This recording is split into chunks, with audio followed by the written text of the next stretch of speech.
What's up, guys? Here with the answers portion of the Q&A. Let's just get right into it. Any tips for helping low back pain? I've had low back pain for a couple weeks now from deadlifting. I would check your deadlifting form, check your deadlifting volume, check your deadlifting frequency, etc.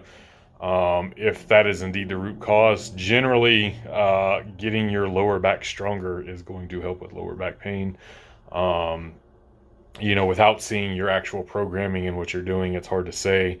I would look at, working some planks in there, some bird dogs, things like reverse hypers.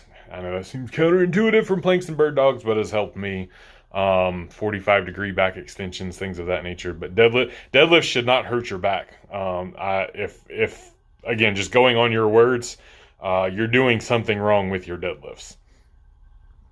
Is direct tricep work needed to help build a 500-pound bench press? Needed? No, that's a too strong a word. Can it help? Abso-fucking-lutely. But needed? No. Like, if you're doing a significant amount of pressing in your training, your triceps are getting plenty enough work to bench press 500 pounds, or whatever your goal may be, or whatever is close to what your ceiling is. Again, does it help? Certainly it can, depending upon what style of bench presser you are, etc., how you grip the bar, how high of an arch you have or don't have, etc., etc., etc. So many variables go into that. But needed? Absolutely not needed. Needed is way too strong a word. Is there more to the name Freaky D than the obvious? Rob, yes, that's actually going to be a video I've said before on the channel, and I've said in live streams, but I will put that video in my member section. I know Rob is already a member, so he's privy to that information when I put it up there, but it doesn't have anything to do with lifting. Do you think you'll ever take up another sport or even martial art? I'd like to try strongman. There was a strongman a couple weeks ago that my gym put on that I wanted to do, and just the timing didn't work out with recent events. Me and my wife are separated now since October. So like juggling our kid, I know that sounds harsh, juggling our kid, but scheduling weekends, etc., etc. It makes it hard to plan things out, but we're kind of getting into a groove now. I'm not going to go deep into detail of that, but her and I communicate well. We don't have any animosity towards each other or anything. So, I would like to try jiu-jitsu. I know that's the meme, the stereotypical thing, powerlifters retiring and doing jiu-jitsu. My son's been in jiu-jitsu now for almost 2 years. So I'm going to have to learn something before he gets big enough to kick my ass, because I don't know shit about fuck. I'm just bigger and stronger than him right now. Have you ever implemented GZCL method? I have not. Why is adductor soreness so damn awful? Man, it's just that area. That area is kind of tender and sensitive. So, yeah, man. And we're cut back in. I'm at work, and my actual work came in a little early. Where was I at? What bench accessories do you think have the most bang for buck for stimulus to fatigue specifically? I hate stimulus to fatigue is even a thing. It's something that almost nobody needs to worry about. Even me benching, over 500 pounds, I never worried about stimulus fatigue ratio in regards to bench press.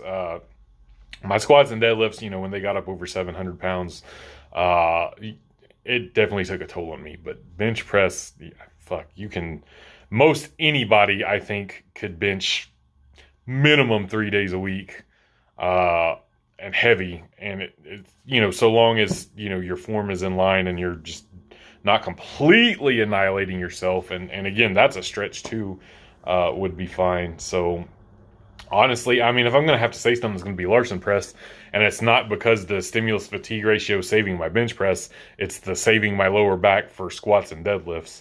That's probably not the answer you're looking for, but again, I don't think that's something that you even need to worry about in regards to your bench press.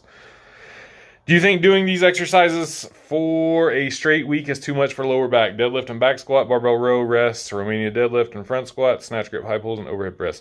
Here's the thing. The human body adapts.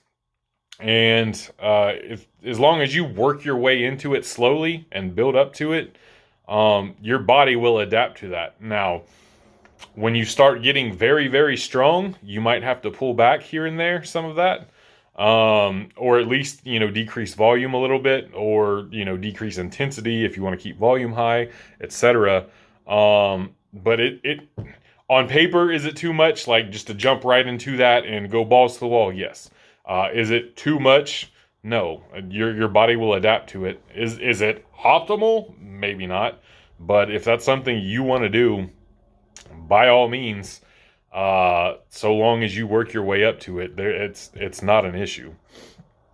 What's the Freaky decertified cereal for bloat maxing to a 4-plate bench? So rest in pepperoni. Rice Krispies Treats cereal. They do not make it anymore. Not regular ass Rice Krispies, but back in my day, there was a cereal called Rice Krispies Treats, and it was fucking amazing. It's my favorite cereal ever. And it's a shame that they don't make it anymore. Currently Fruity Pebbles. I think that's my go-to these days, if I'm going to eat a box of cereal. And that's the certified, you eat it a box at a time. You don't eat like a serving at a time. You eat a box at a time. And if you look at the nutrition facts on a box of cereal, and you scale it up to the 11 servings, or if you've got like a family size, it's like 15 or 16 servings. If you look at the nutrition facts and multiply it by that number of servings, cereal is a goddamn superfood with the amount of micronutrients you're getting in it. If you believe a trainee needs more volume, when do you increase it for a comp lift? Very similar variations, and accessories respectively. Generally, I will increase the comp lift first, depending upon what phase we're in, of course, and it ebbs and flows, and it's going to be highly dependent on the lifter themselves. But if they need volume in general, I'm always going to look at the main movements first.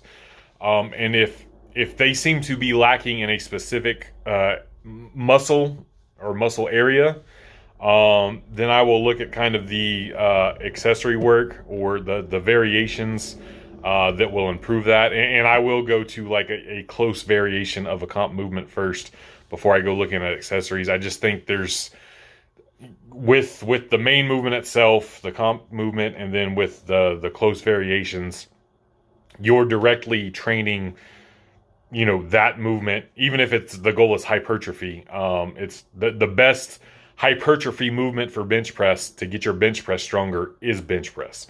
The accessories are to a much lesser degree, if you're going to focus on your triceps or your pecs or your shoulders or whatever the case may be. While bench press may not be the best hypertrophy movement specifically for triceps or specifically for pecs or shoulders or whatever, it is, there's nothing better for building the muscles that's going to move your bench press than the bench press itself. So I would always look at the comp movement itself first, and or a very, very close variation.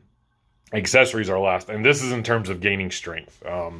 For those of you with aesthetic goals, maybe it's something else, but he specifically mentioned comp lifts, so we're going on that. Any advice on working around adductor strains? I miss squatting heavy. You just got to take your time, man. Again, that's such a sensitive area. That's, better safe than sorry. Work in the range of motions that are pain-free, and damn, I just spit a little bit. And gradually try to increase that range of motion until you get back to square one. But take it easy, man, especially adductors, because, again, so sensitive. They're involved in a lot of movements. And, I would rather see somebody play it safe and, take 2 to 3 months taking your time and being good rather than trying to rush back, in a month and then, end up in a worse place than you were to begin with. What percentages, sets, reps would you recommend for heavy negatives on a bench peaking program? Like 102.5 to 110% tops. And you really don't need more than 2 to 3 reps at a time. And not like at one, like just do a single negative, come down, have somebody help you lift it off, take your rest period, then do another one. They're not necessary. But if you're going to use them, that's how I'd use them. A lot of people go way too heavy with them. Like I see people who haven't even benched 4 plates and they're doing like 500-pound heavy holds, which is way too much. You don't need to, like, even with just a heavy hold, like 110%, you don't, maybe a little bit more. But with negatives, you definitely don't need to go over 110%. Is it better to be limb dominant or torso dominant for OHP? It's better to lift more weight than the other people. That's a weird question. Yeah, I would say torso because, you know, the longer the limb, the longer you have to go. However, I've seen people be successful with numerous builds. It's kind of a weird one. Would you please make an appearance on my podcast?